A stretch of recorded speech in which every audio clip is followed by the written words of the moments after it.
it's being able to understand that, one, your desires do matter, that they're really important, and that when those desires aren't being fulfilled, that there are major consequences. It affects you in how you show up at work. Your confidence just goes really down.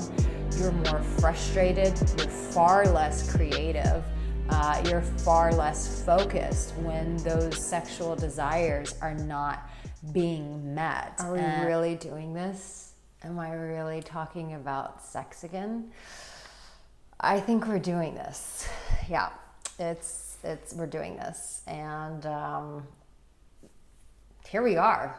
And I just want you to know that I love talking about sex, and I think it's a huge part of building confidence in human beings. It affects us in every area of our life. Like when we're in a beautiful, good sexual relationship with our partner, and we're getting loved on, and we're having incredible orgasms, and it makes you feel like you are living on another level.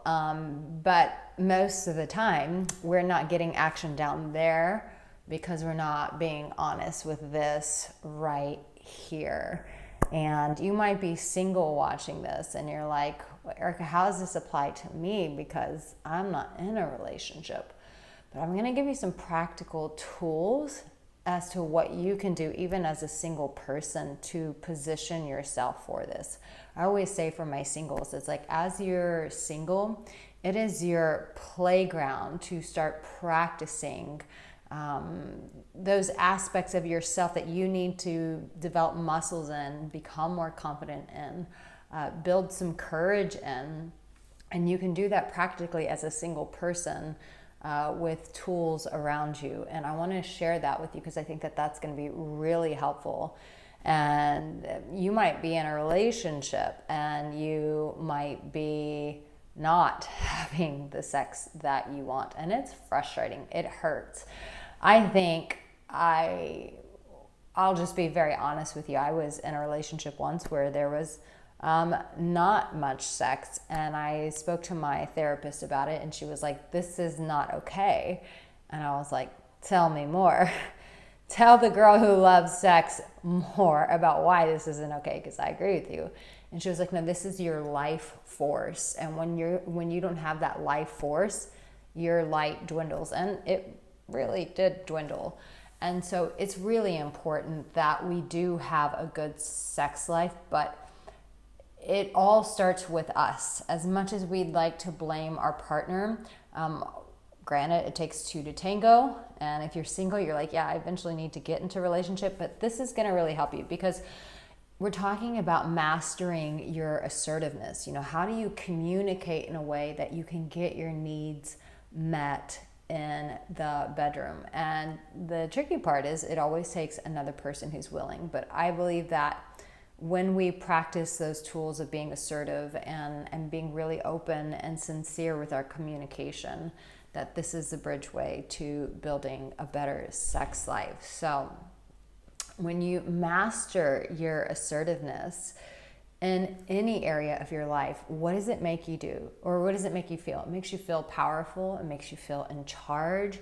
It makes you feel confident. It makes you feel desirable. It makes you feel attractive. And so, but we don't realize that not asserting our needs and playing it safe and not wanting to step on the other person's toes, that actually is the biggest turnoff.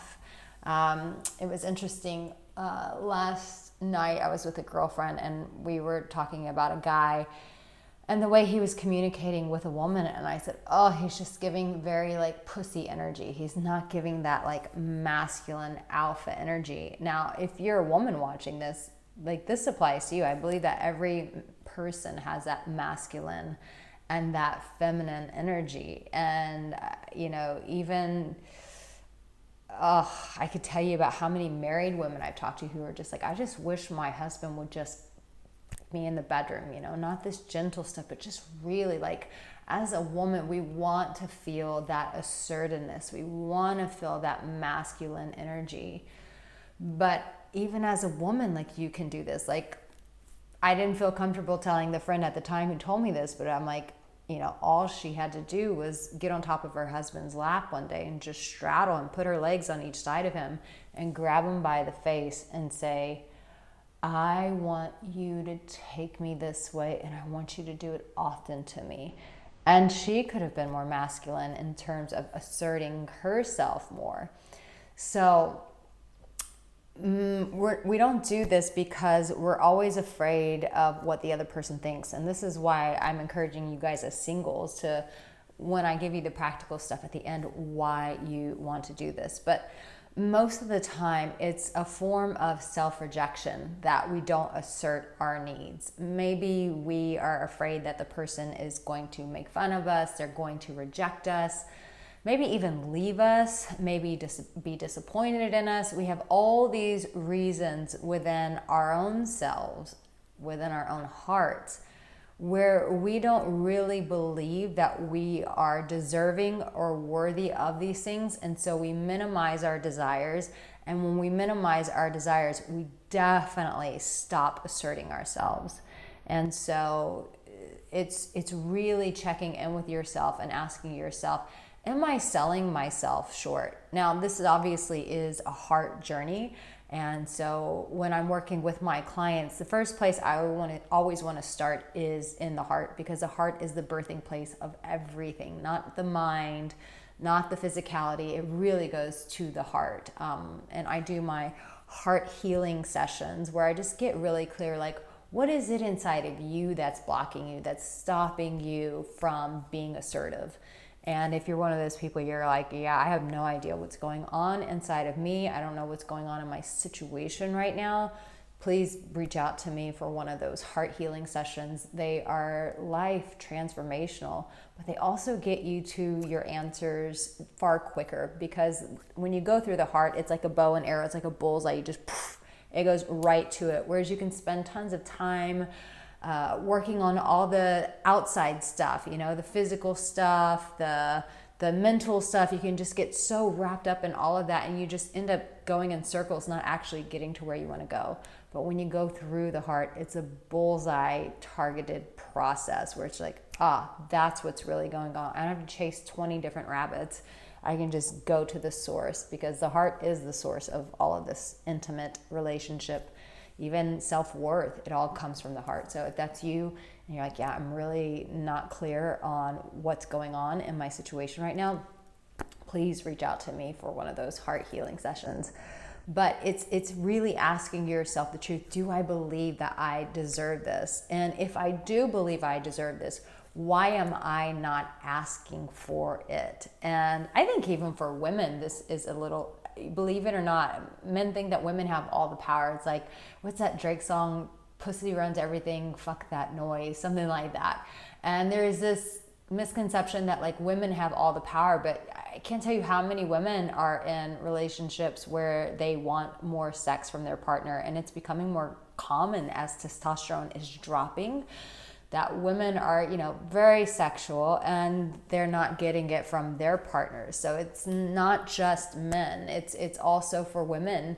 And it's being able to understand that, one, your desires do matter, that they're really important, and that when those desires aren't being fulfilled, that there are major consequences. It affects you in how you show up at work. Your confidence just goes really down. You're more frustrated. You're far less creative. You're far less focused when those sexual desires are not being met. And you know, I like to call you guys the spiritual alphas, like the people who come to my community. And a big part of even sexuality is that it is a very spiritual experience, super spiritual experience. And so you have to understand that your desires, that they do matter. And then you have to start articulating that to the people that you love, to your person that you're in a relationship with. But even as a single person, it's practicing that assertiveness now. And I always say, like, start with the small things. Don't go in it so big. Like if you're single, you know, it's asserting yourself with your friends by a simple thing. It sounds so stupid, but just saying, you know, like, hey, I want to go get coffee. Let's go do this.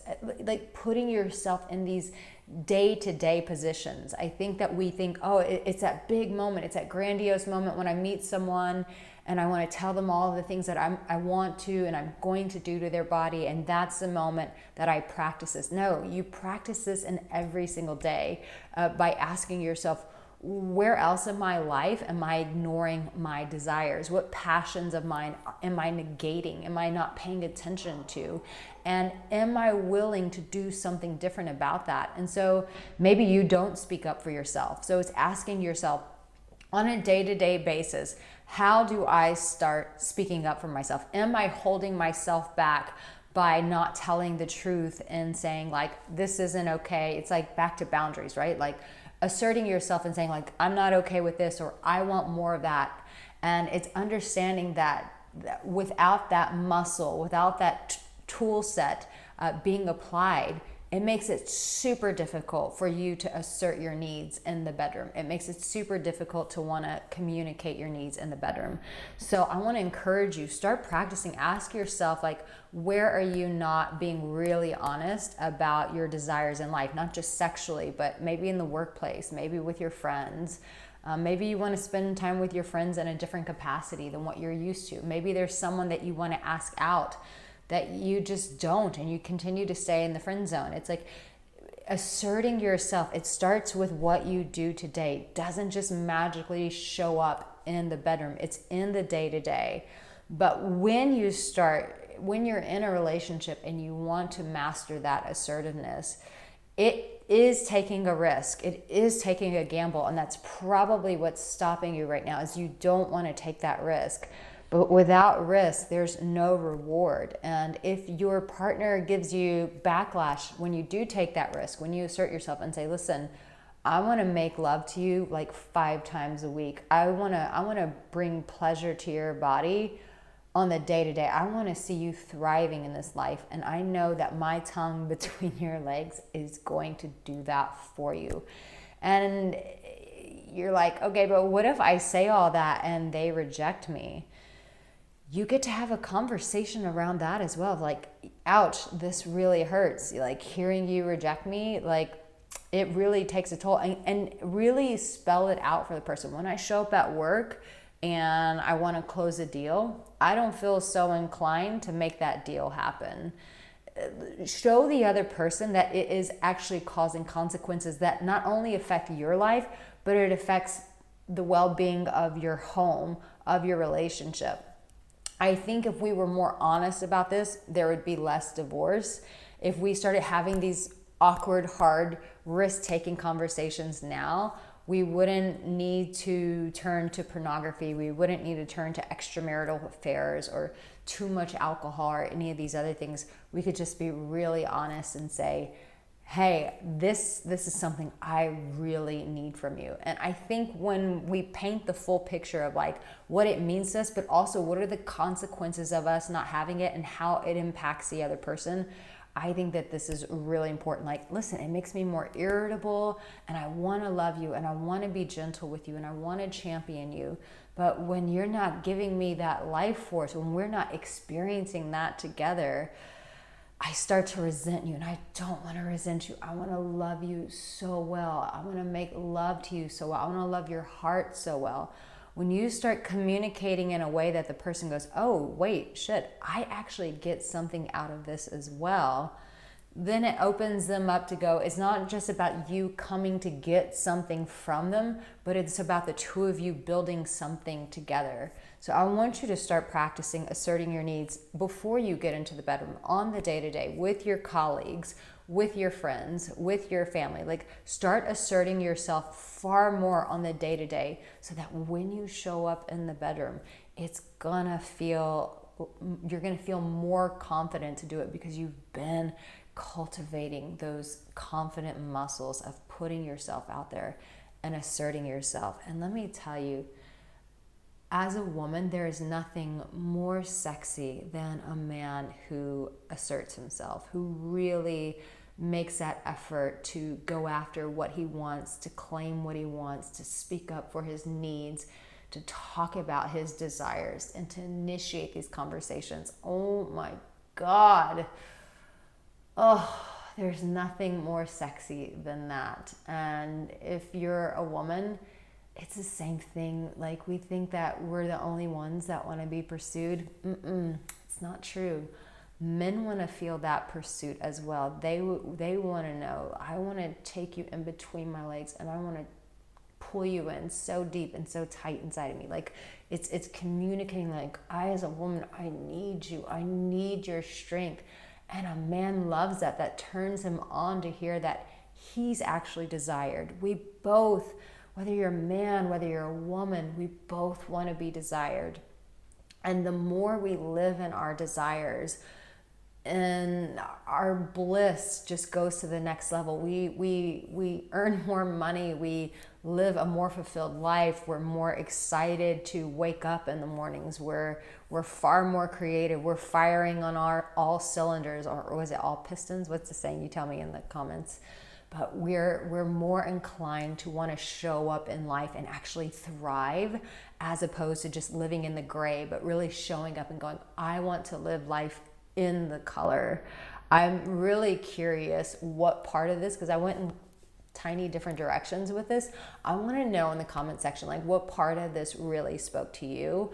Also in the comment section, tell me if you're excited that I'm finally talking about sex again. I've been challenged on this by coaches, by friends, by a lot of people, and they're like, Arica, you are a sexual person. Like, you ooze sexuality. You need to be talking about this. Yes, I love talking about leadership. I love talking about relationships, but I do believe that sexuality brings it all together. I think that who we are as people, a lot of it can be found in the power of sexuality. So yeah, I'm curious if you guys are happy that I'm talking about this again. Also, if the heart healing thing, you're like, yeah, I'm not really sure what's going on in my life, Arica. I really could use a more targeted bullseye approach of getting the real answers so that I know what the F to do. Be sure to sign up or purchase one of those heart healing sessions. I love doing those. They're like an hour Zoom. And you fill out a questionnaire before when you're booking your appointment, and it gives me an idea of what's going on, and then we get to discuss it together and give you some finite answers, so that you can get the love and the sex and the relationships and really show up in this world, in your career, as the boss, badass, spiritual alpha that you are. So glad to be talking about this again. I'm really excited. Although you probably can't tell, I'm a little more subdued today. The weather is not so nice outside, so I'm a little like, but it'll get better. All right, I have another video here to support you. If you're new here, please make sure that you subscribe and like this video. It helps me out a lot. And if this is something that really resonated with you, maybe you want to send this to your partner. Maybe you want to send this to someone that could really use this information and this encouragement, inspiration, motivation. Make sure that you send this video to them and be like, hey, I think you should watch this. All right, I love you so much. You have what it takes, and I will see you in my next video. Bye.